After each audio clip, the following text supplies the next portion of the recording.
Hey, it's Chris, the Supply Chain Doctor and host of Supply Chain is Boring, bringing insight into the history of supply chain management and exposing you to some of the industry's thought leaders and driving forces. This is part 2 of the interview with Supply Chain Now host and industry agitator, Greg White. Enjoy. Because we're also managing to things like shelf life, because we manage produce and other perishable goods.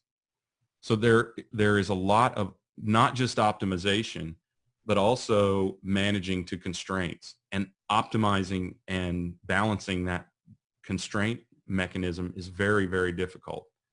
It's something we mastered, Lordy, 15 or so years ago, and have just continued to refine over the years. So what was your role in that? Were you the thought leader, the master replenisher, just the motivator? So I actually read a book and learned how to write a very basic code language called VBA, which makes stuff calculate like computer code in Excel and produce models. So I built these models using what I knew and what I could find in books and at the library and that sort of thing. And then I hired a really talented developer, and his name's Bobby Cochran, and he knew supply chain from working at U.S. Steel in Birmingham. And before I met him in person, you want to talk about a virtual company and remote management. Before I met him in person, he and I figured out how to wire all of these Excel models together, create real code, build it on a database, and create a user interface. And he built the very first beta version of it in 30 days at a condo at the beach that I rented for him. He said, I can do this in 30 days, but I have to be able to get away from the house. So I rented him a condo in Gulf Shores or Destin or Orange Beach or something like that. And he went down there, and sure enough, he built an enterprise class technology solution in 30 days. Now, it was first cut. It was definitely not MVP. It had all of the advancements that previous technologies had and some adaptations that we put into the technology to solve the ills of some of those older technologies like the E3 product. And we just started shopping it around, because what I realized was I was trying to sell people my concept of these spreadsheets and say, if you'll just pay me, I'll make it into technology, and nobody was signing up for that, of course.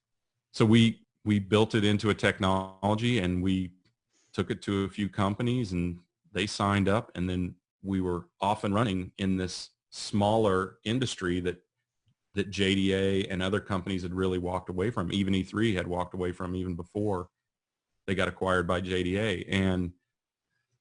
But shortly what we realized was much, much bigger companies had the need as well, and had the frustration with the products that existed on the marketplace. And they saw something in us, and I would say probably our biggest, I don't want to say benefactor, we definitely earned it, but the person and company who really recognized that we were different was Burris Logistics. It's a 3PL for produce and cold chain, and their customers are BJ's and Giant Eagle and big chains, grocery store chains, and they recognized that this could change the game for them, and they had the E3 product at the time, and we replaced the E3 product at the time. And that was the awakening moment where I realized we can really compete with the big guys.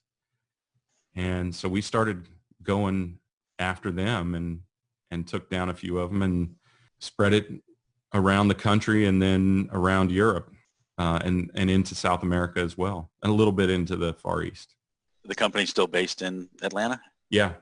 Hashtag supply chain city. I didn't realize. Darn Skippy, right? We are fully committed to that. Absolutely. Good. Yeah. In fact, when I was still running the company, we were right across Highway 75 from where the new battery is, the ballpark, Truist Park. And I watched that thing go up from a big giant hole in the ground to where it stands today from the corner window of my office. It's fascinating. Is Bobby still with the organization, Bobby Cochran? Well, so we have built a few products since then. We haven't brought them to market. We have a product that we're contemplating to white label to other companies as their underlying technology, because the need still exists. And what we see is that in the indirect materials and the direct materials and the finished goods aspect of manufacturing supply chain, some of those principles they're still a few years away for the technologies that exist in that marketplace. So he has a JOB with a good friend of mine, Paul Noble at Verison.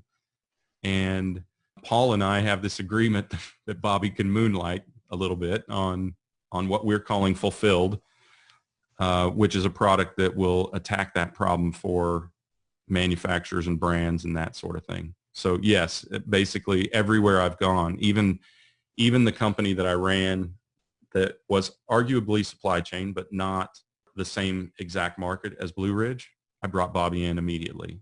He's just so gifted. It's impossible for me to operate without him. We started out building a technology on a napkin and spreadsheets, and now we communicate so well, we don't even need napkins. You just got food on your chin all the Yeah, time. right. We go around with food all over our chin, right? Because we never use napkins anymore. Come on. We use napkins for their intended purposes now, Chris.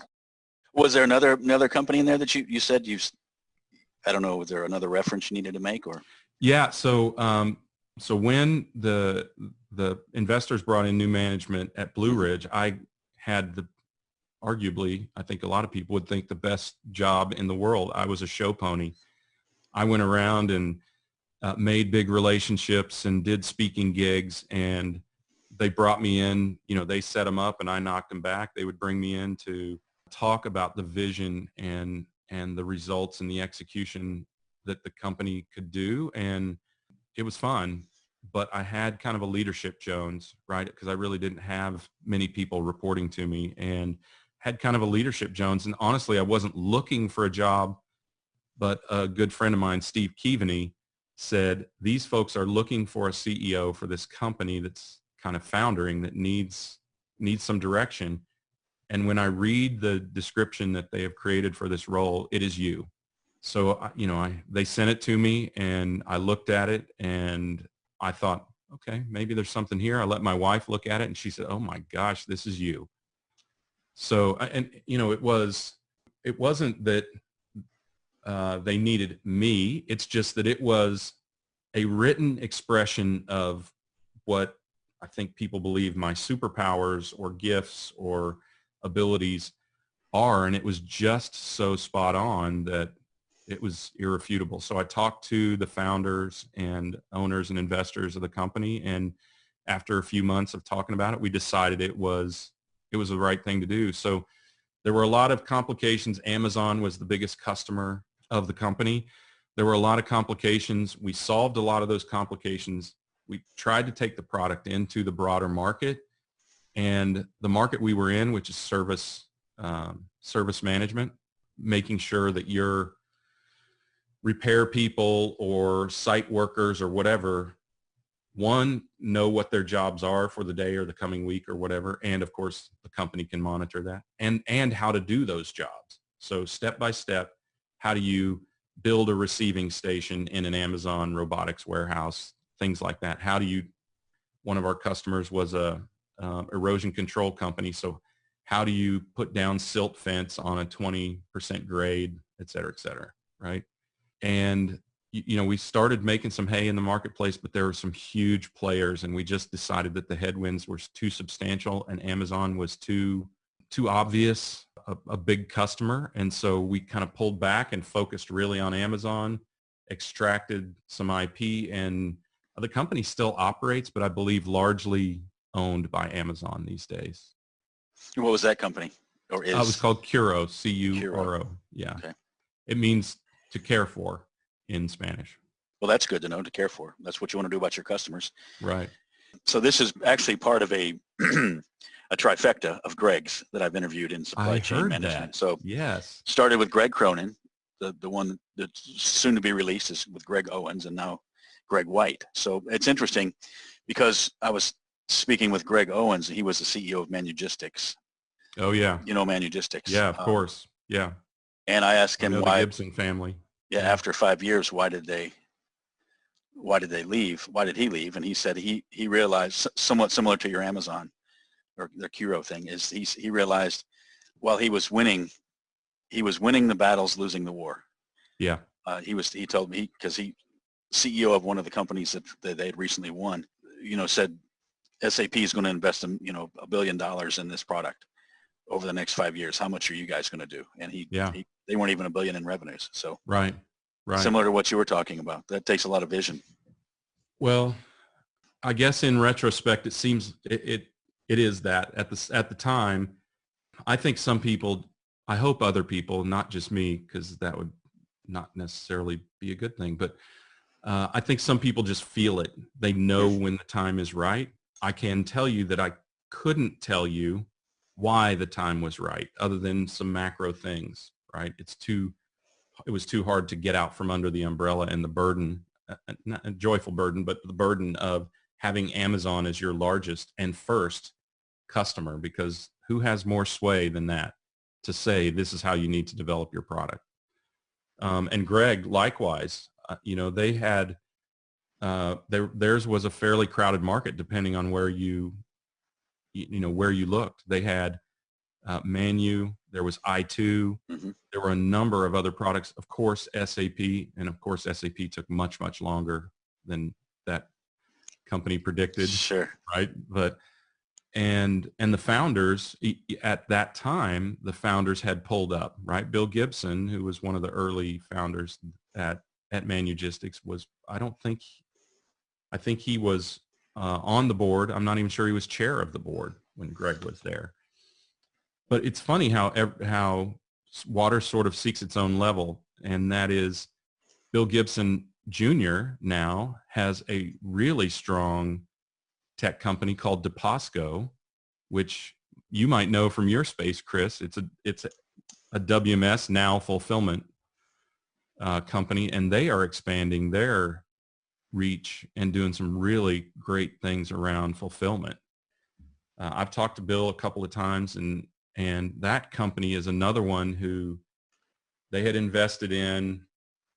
It kind of foundered a bit. They needed to find their way. Bill jumped in there and has really redirected that company, and I feel like they're on a good path these days. It's been a long time coming, I can tell you, because I hired one of their previous sales reps or VPs or whatever way back when, probably before 2010.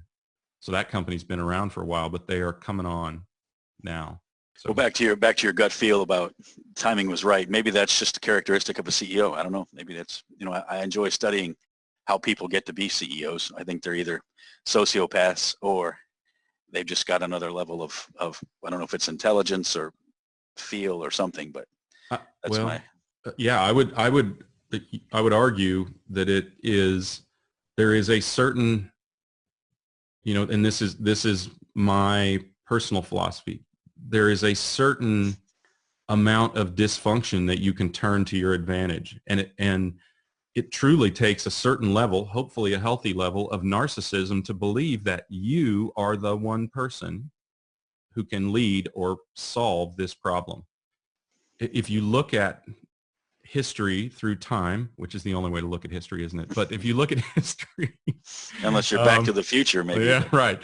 If you look at past history, if you look at history, you see that there was someone who either felt they could attack this moment or needed to attack this moment in order to make this change. And whether you believe you can actually do it or not maybe isn't even as important as the fact that you accept the challenge of being the person to do it because of your fear that if you don't, it won't get done.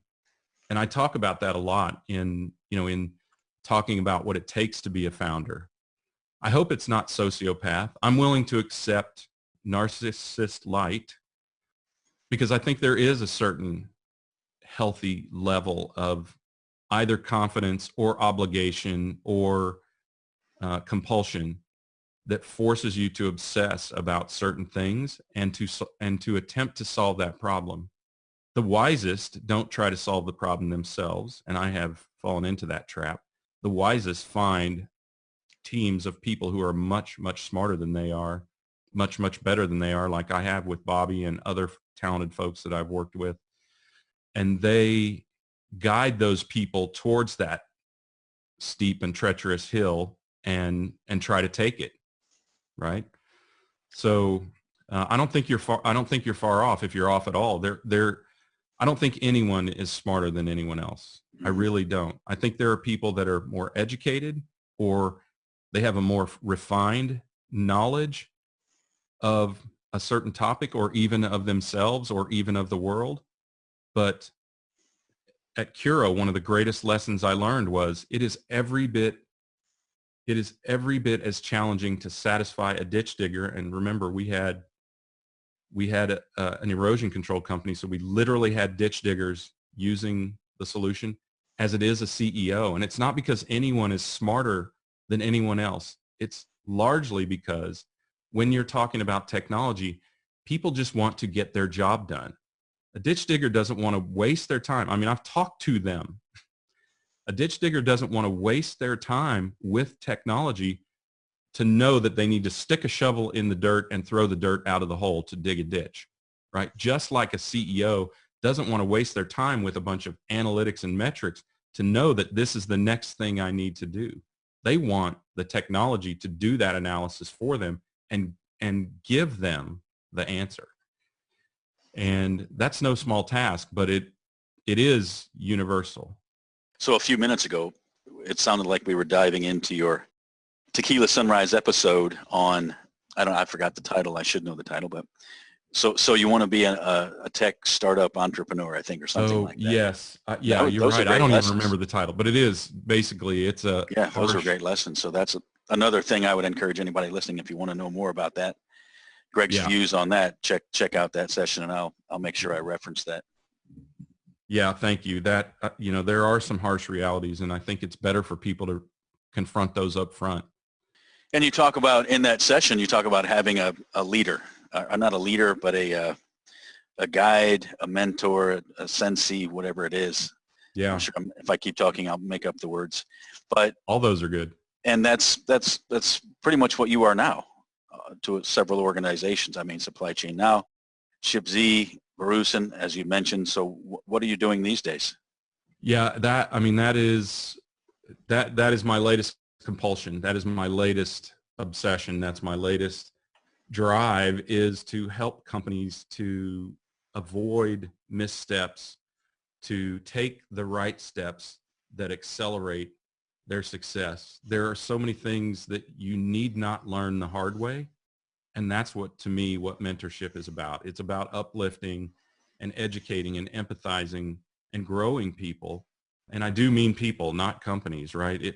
A company is just a collection of really, really talented people. And that's what I try to do, is to help Scott and Paul and Sarah and others to recognize in themselves and recognize in the opportunities in the moment what the right path is. And that's,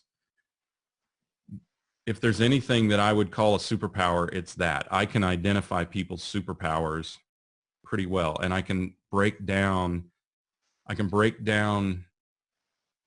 situations into what needs to be done relatively well. It's truly the blessing of being the smart-ass kid in the back of the room going, "That's stupid, teacher, we ought to do it this way." It's really a manifestation of being that person, of looking at things, of observing things. My name actually, Gregory, the name actually means watchful one.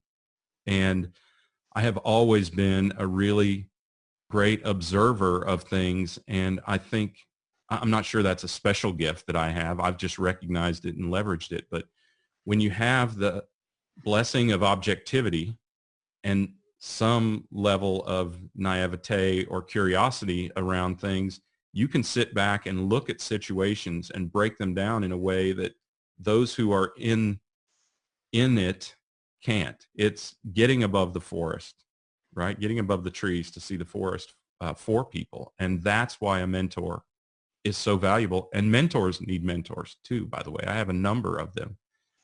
I wouldn't be doing what I'm doing, frankly, if it weren't for a mentor, Ken Walters. He saw my ability to do this where I thought it would be really cool to do it, but I don't have the juice to do it. So, and of course, I've mentioned Steve Keaveney. I don't do anything in regard to finance that I don't consult Steve on. He is just the master of extracting and creating value in companies, and he's a finance genius. In fact, he and I worked together at Flourish, which is another one of the companies that I advise. And he's the fractional CFO there, and I'm thankful for it. We're all better. All of us on the Flourish team are better for it.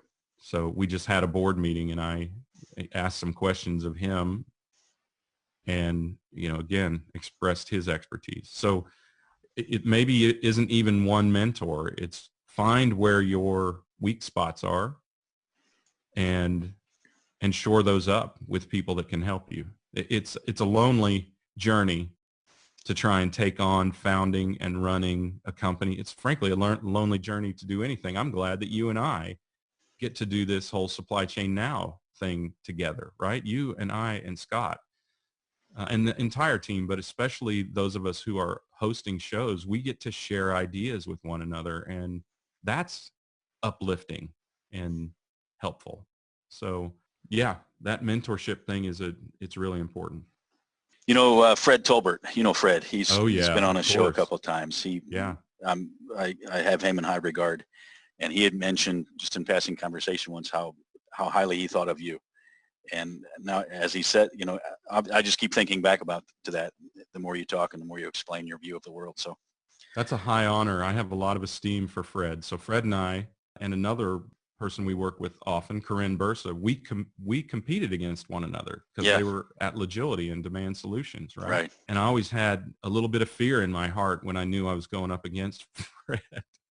So he is truly an expert, and his episode with Anthony Zampello, Z, a guy who just calls himself Z. Now that is cool.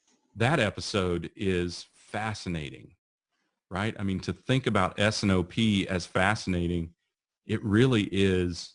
It is a microcosm of the knowledge that exists in two people who have been doing it for a long, long time.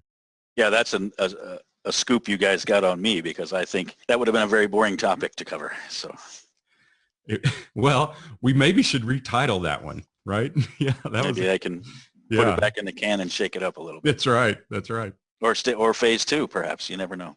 So, what about Kubera? Are you still with Clarity Capital and/or Kubera? Or so Clarity Capital is not. It's not a venture capital firm. So that's Steve Keaveney's company. And what they do, this is brilliant, and I never would have thought, I'm sure there are lots of companies that do it, but I never would have thought of it. But there are lots of mid-sized companies out there that need to prepare themselves for investment or acquisition. As you know, we're going through one of the greatest generational transformations in the history of the planet. And, companies need to position themselves to get acquired or to get funding. And Steve, being the genius that he is, put together this group of talented people, all of whom, think of it like a group of superpowers, right? Who get their superpowers together and help these companies get prepared. So we have CTO types. Steve, of course, is a CFO type. We're attached to an accounting firm if they need to fix the books. Because when you go through an investment or an acquisition, you better have your books in order, right? We've got people who have law and licensing gifts, and people who have been there and done that, who have run companies, who know how to create a vision or for a company or a product, how to market it or refine a messaging to change the game, how to insert or extract products into a company that increase the value. So that's what Clarity does. And the name Clarity Capital Partners, it sounds a little VCE, but when you go to the URL, you know exactly what the purpose is. clarityexit.com. It is all about your exit or liquidity event.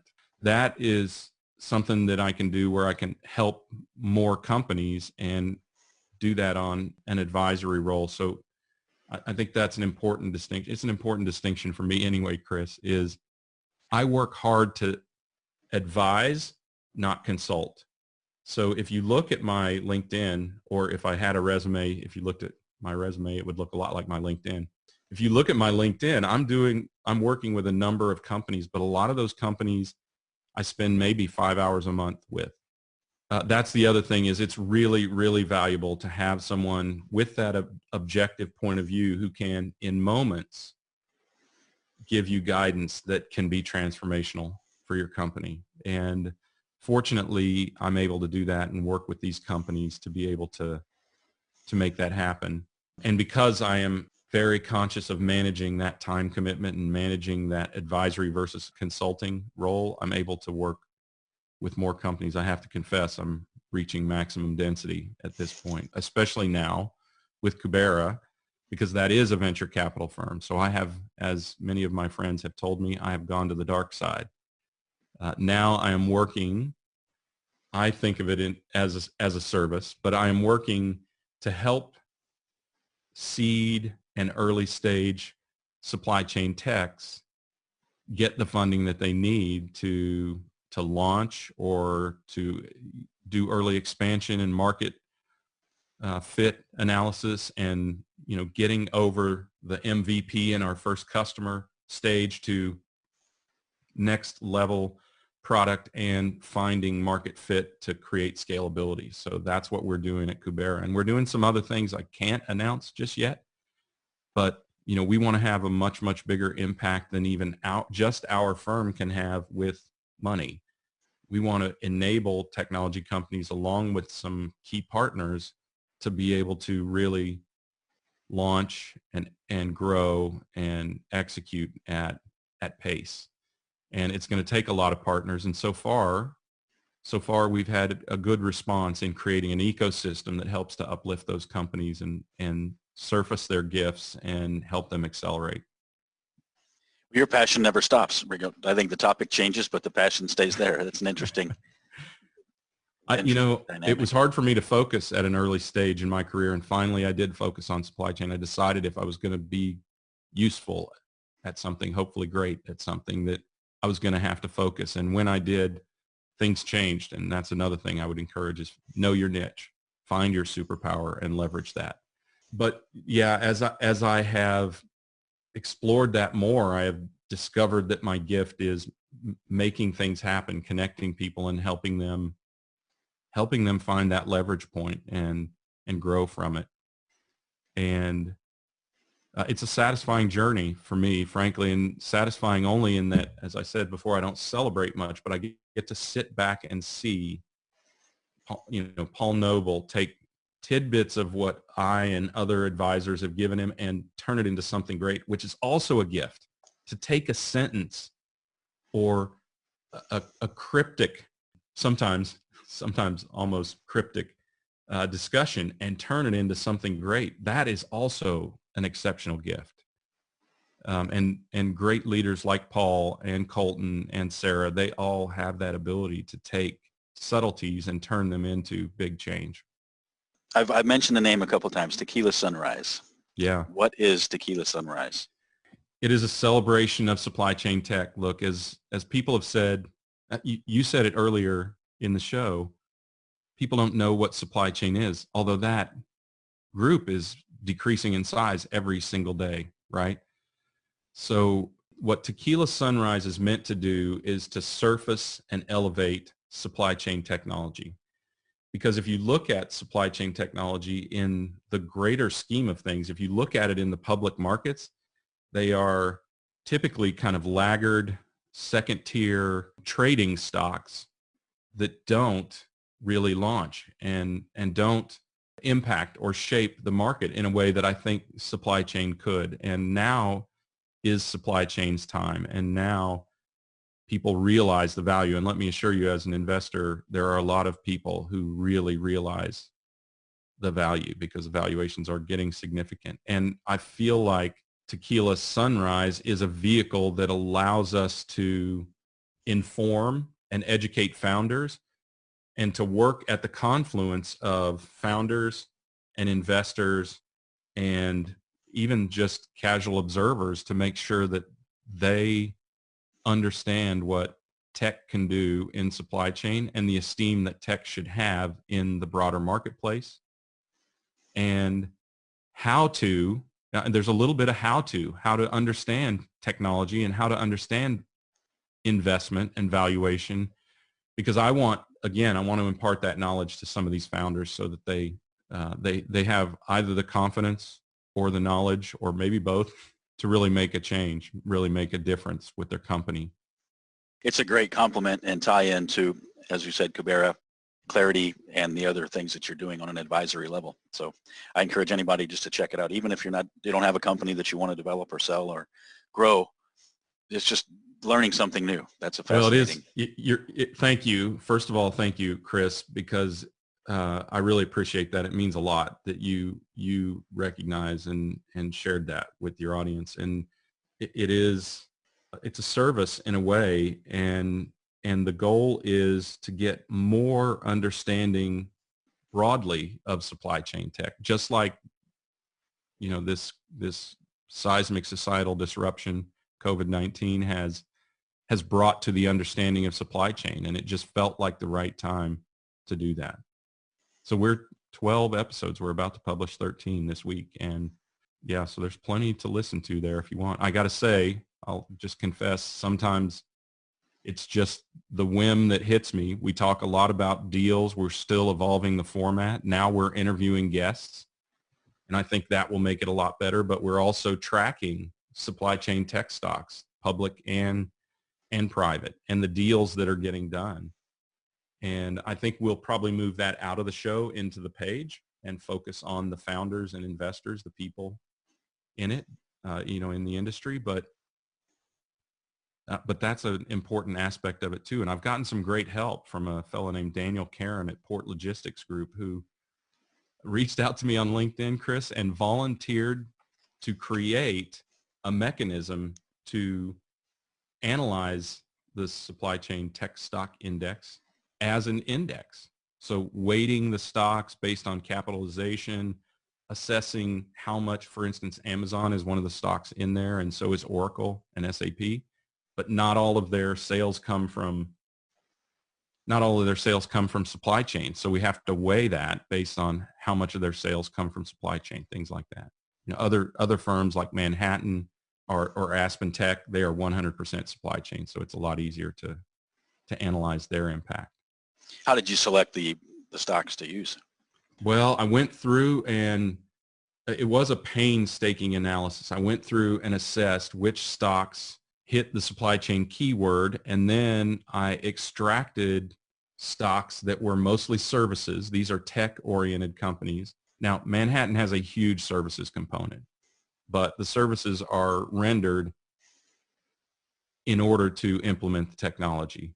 So I felt like that was a good enough fit. But if somebody was supply chain consulting, Park City Group is a great example, then they were not included. Also, if their market cap was below, I think we decided on 100 million, then they weren't included because the impact to the market is not significant enough. And it's a relatively short list. I think it's 14 or 19 stocks right now, but it's stocks like Shopify and BigCommerce, who just went public. I want to make sure that we analyze end-to-end supply chain. So it is those people enabling e-commerce, those people enabling forecasting, planning, warehouse management, TMS, all of those things. And I have to confess, I was a little bit surprised at how few stocks we're looking at, how few supply chain companies are public and of significant size.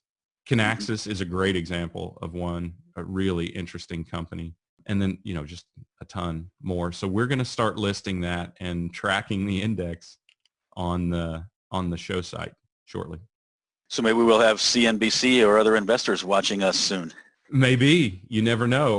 Or maybe we'll talk to some of those. Wouldn't it be cool, yeah, right, to have have some of those folks on here. I think tracking supply chain is going to be meaningful. Supply chain tech is going to be meaningful over time. I know tracking inventory is pretty meaningful. So yeah, it's all related. It's hard too, isn't it? So Greg, something I always like to conclude with is getting guests' perspective on the future of careers in supply chain management. Do you have any suggestions or guidance you might have for a student considering a degree in supply chain management, or an experienced professional considering a career change into supply chain management? I know we talk about a lot of these things on supply chain now, but just wanted to get your short perspective on this. Yeah, we do talk about it a lot, and we hear from people a lot who are trying to get into supply chain. I think the best guidance I can give is understand what your personal gift is and find where that fits in supply chain. It makes me think, Chris, of Stefan Mao, who is on almost all of our live streams. He's in the finance industry today, has an exceptional gift for understanding finance, also understanding the dynamics of supply chain just because of his experience, and data analysis and data analytics. And he is applying that trade into trying to get into the industry. I'd encourage folks to figure out who they admire in the industry and attempt to get jobs or knowledge or even just contacts there, and hone your skills. I mean, Chris, you teach APEX classes, right? It's a great opportunity to learn from experts and to learn the structure and foundation of supply chain through APEX, or even edX. MIT X has a great supply chain set of courses. It's not an official certification, but it's a great supplement to some of the things that you can get certified on. And get to know people in the industry. Look, I'm the first person to tell you, you don't earn your first job in a new industry. And the old adage, it's not what you know, it's who you know, is only about 180 degrees wrong. It's not who you know, it's who knows you. For instance, Stefan Mao knows me, but if I don't know him, I don't know what his gifts are, but I do know him now, and I know what his gifts are. And if somebody asks me about Stefan Mao, or if they say, I need this particular gift, I can go, that guy is your guy. Or, other people like Sofia Rivas Herrera, we just interviewed her, and we're going to be releasing an episode about her. Exceptionally gifted, also trying to break in to supply chain, get known, right? That's the thing, is you've got to share your gifts with people, and you've got to share your knowledge with people. And it's got to be genuine, of course, but you have to share your gifts with people to be known. So sure. It is who knows you. And a great way to get to be known is I encourage people to attend any of the Supply Chain Now live streams. Those are great venues that you get to see Greg and Scott collaborating, discussing, bantering ideas with other experts. And then what I enjoy is the audience interaction. People can, yes, they've created their own community. I mean, we've got supply chain insiders, and they are really interacting to get to know and uplift and share ideas and mentor one another. Yeah, it's a great community. Yeah, sometimes those conversations take off their own spin.